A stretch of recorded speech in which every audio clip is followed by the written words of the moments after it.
तर स्वागत आपलं सर्वांचं आजच्या एका नवीन व्हिडिओमध्ये. तर बघा, मुख्यमंत्री माझी लाडकी बहीण योजनेची ई-केवायसी आपण मोबाईलवरच जे आहे ते मोबाईलच्या मदतीने वेबसाईटवर सक्सेसफुल सबमिट केलेली आहे. ई-केवायसी सक्सेसफुल सबमिट केली.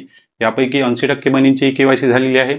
जवळपास 20 ते 30% बहिणींची ई-केवायसी अजूनपर्यंत काही अडचणींमुळे बाकी आहे.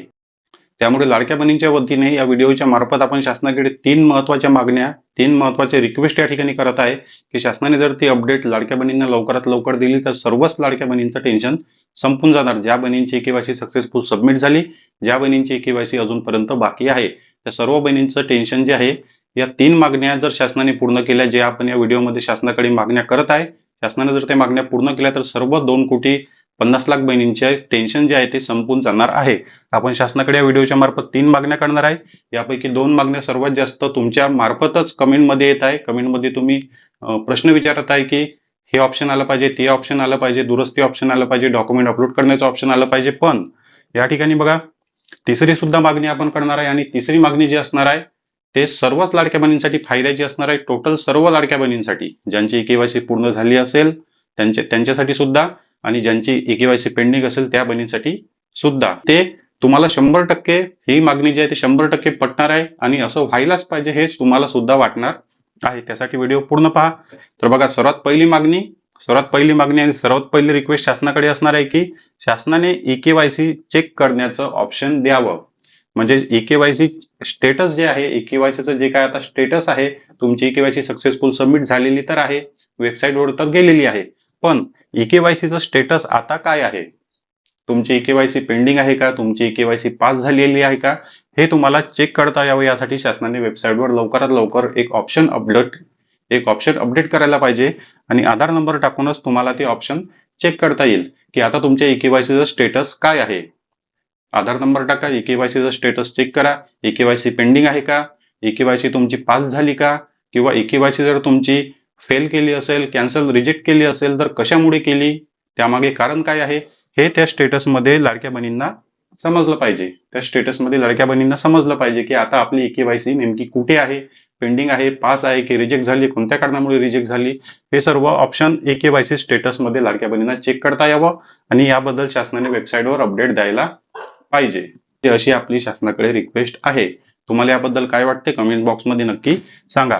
त्यानंतर दुसऱ्या नंबरची रिक्वेस्ट शासनाकडे आपली असणार आहे की ज्या बहिणींकडून चुका झालेल्या आहे, होय किंवा नाही ऑप्शन मध्ये चुकी झाली केवायसी करताना, किंवा जाती प्रवर्ग चुकला, किंवा काही दुसरे चुका झालेल्या आहे लाडक्या बहिणींकडून, पती आणि वडील नसल्यामुळे चुकीचा नातेवाईकाचा, आईचा, भावाचा किंवा इतर नातेवाईकांचा आधार क्रमांक टाकला, तर आता त्या बहिणी जास्तीत जास्त कमेंटमध्ये कमेंट करत आहे की आम्हाला ई-केवायसी दुरुस्तीचं ऑप्शन पाहिजे, ई-केवायसी दुरुस्तीचं ऑप्शन पाहिजे. तर शासनाकडे ही सुद्धा एक विनंती आपली असणार आहे की या लाडक्या बहिणींसाठी दुरुस्ती करण्याचं किंवा एडिट करण्याचं ऑप्शन द्या. आता आधार ओटीपीची गरज पडत नाही. आपण जेव्हा ई-केवायसी स्टेटस चेक करतो, म्हणजे ई-केवायसी झाली की नाही चेक करतो, तर त्या ठिकाणी लिहून येते की तुमची ई-केवायसी आधीच सबमिट झालेली आहे. ओटीपी टाकण्याचं काम नाही. मग ओटीपी आधीच टाकला आहे तर मग सरळ सरळ आधार क्रमांक टाकून ई-केवायसी दुरुस्त करण्याचं ऑप्शन शासनाने द्यायला पाहिजे. आणि तुमचं होय किंवा नाही चुकी झाली असेल, काही जाती प्रवर्ग चुकला असेल तर त्या ठिकाणी तुम्ही करेक्शन करा, दुरुस्ती करा आणि तुमची ई-केवायसी सक्सेसफुल सबमिट करा. शासनाने हे ऑप्शन लाडक्या बहिणींना द्यायला पाहिजे. म्हणजे कमीत कमी 70 ते 80% लाडक्या बहिणींचं टेन्शन या ठिकाणी संपून जाईल आणि त्यांची ई-केवायसी असं वाटेल त्यांना की आपली आता चुकी जी आपण केली होती ती दुरुस्त झालेली आहे. दुरुस्ती करण्याचं, एडिट करण्याचं ऑप्शन शासनाने द्यायला पाहिजे. आणि ज्या बहिणींनी चुकीने आधार क्रमांक नातेवाईकाचा दुसऱ्याचा टाकला, त्या बहिणींना सुद्धा डॉक्युमेंट अपलोड करण्याचं ऑनलाईन ऑप्शन या ठिकाणी द्यायला पाहिजे. तेच आपलं तिसरी मागणी असणार आहे की ज्या बहिणींना पती नाही, वडील नाही, दुसरा आधार ओटीपी टाकण्यासाठी ऑप्शन नाही, मग आता अंगणवाडी सेविका यांच्याकडे डॉक्युमेंट सबमिट करा असं शासनाने सांगितलेलं आहे. म्हणजे त्या लाडक्या बहिणींजवळ असलेले ओरिजिनल डॉक्युमेंट अपलोड करून त्या लाडक्या बहिणी वेबसाईटवर आपली ई-केवायसी सक्सेसफुल सबमिट करणार. लवकरात लवकर शासनाने लाडक्या बहिणींसाठी डॉक्युमेंट अपलोड करण्याचं ऑप्शन वेबसाईटवरच द्यायला पाहिजे असं अदिती तटकरेंनी सुद्धा सांगितलेलं आहे की वेबसाईटवर डॉक्युमेंट अपलोड करण्यासाठी वेबसाईटवर काम सुरू आहे. ते ऑप्शन तर येणार, पण आपल्याला ई-केवायसी स्टेटस चेक करण्यासाठी, त्याचप्रमाणे दुरुस्ती करण्यासाठी आणि डॉक्युमेंट अपलोड करण्यासाठी हे तीनही ऑप्शन आपल्याला सोबतच पाहिजे अशी शासनाकडे नम्र विनंती आहे. आणि जास्तीत जास्त या व्हिडिओला शेअर करा. तुम्हाला याबद्दल काय वाटते, जे काही मी ऑप्शन तुम्हाला सुचवले, स्टेटस चेक करता यावं, दुरुस्ती करता यावी, डॉक्युमेंट लवकर अपलोड करता यावे, याबद्दल तुम्हाला काय वाटते कमेंट बॉक्समध्ये नक्की सांगा. आणि तुम्हाला हे तीनही ऑप्शन पाहिजे का हे सुद्धा कमेंट बॉक्समध्ये सांगा. आणि तुमची केवायसी चुकली आहे का, किंवा तुम्ही कोणत्या दुसऱ्या नातेवाईकाचा आधार क्रमांक टाकून सबमिट केला आहे का, हे सुद्धा कमेंट बॉक्समध्ये सांगा. या व्हिडिओला जास्तीत जास्त तुमच्या व्हॉट्सअप ग्रुपवर शेअर करा.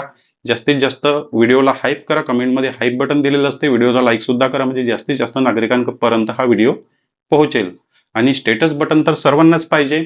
स्टेटस चेक करण्याचं बटन सर्वच लाडक्या बहिणींना पाहिजे. त्यासाठी एक आपल्याला लाईक करायचा आहे. तर बघा, व्हिडिओ कसा वाटला कमेंट बॉक्समध्ये नक्की सांगा. चॅनलवर नवीन असाल तर व्हिडिओला लाईक आणि चॅनलला सबस्क्राईब नक्की करा. तर भेटूया नेक्स्ट व्हिडिओमध्ये. धन्यवाद.